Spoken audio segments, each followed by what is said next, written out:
আসসালামু আলাইকুম রহমতুল্লাহ। আজকের যুগে আমরা এমন এক সময় পার করছি যেখানে পাপ করা শুধু সহজ নয়, বরং একটা ক্লিকের দূরত্বে।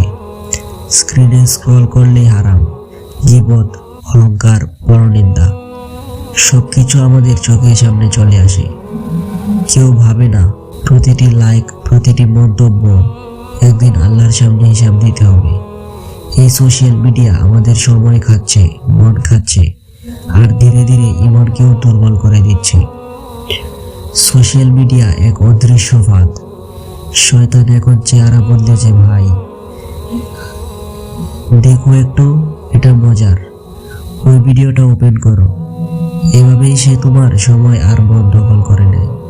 তুমি বুঝতেও পারো না কখন নামাজ চলে গেল, কোরআন পড়া বন্ধ হয়ে গেল। সময়ের চুরি ও আত্মার শূন্যতা। যখন আমরা ঘন্টার পর ঘন্টা স্ক্রিনে কাটাই, আমাদের মন শান্তি হারায়। কিন্তু যখন আমরা 5 মিনিট আল্লাহর জিকির করি, তখন হৃদয়ে প্রশান্তি নেমে আসে। এটাই প্রমাণ, শান্তি স্ক্রিনে নয়, আল্লাহর স্মরণে।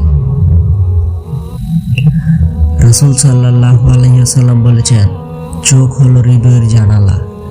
যখন সেই জানালা দিয়ে হারাম ঢুকে, হৃদয় কালো হয়ে যায়। তাই চোখ নামানো শুধু আদেশ নয়, এটা আত্মাকে বাঁচানোর উপায়। সঠিক ব্যবহার শেখা। সোশ্যাল মিডিয়া খারাপ নয়, আমাদের ব্যবহারটাই ঠিক নয়। এই একই মোবাইল দিয়ে তুমি কোরআন শুনতে পারো, ইসলাম শিখতে পারো, দাওয়াত দিতে পারো। তাই সোশ্যাল মিডিয়া থেকে পালিও না, বরং সেটাকে নিজের ঈমান শক্ত করার মাধ্যম বানাও। ভাই, মনে রেখো, একদিন এই আঙুলগুলোই সাক্ষী দেবে আল্লাহর সামনে। যে আঙুল দিয়ে তুমি স্ক্রল করেছিলে, ক্লিক করেছিলে, তাদের প্রত্যেক কাজ রেকর্ড হয়ে আছে।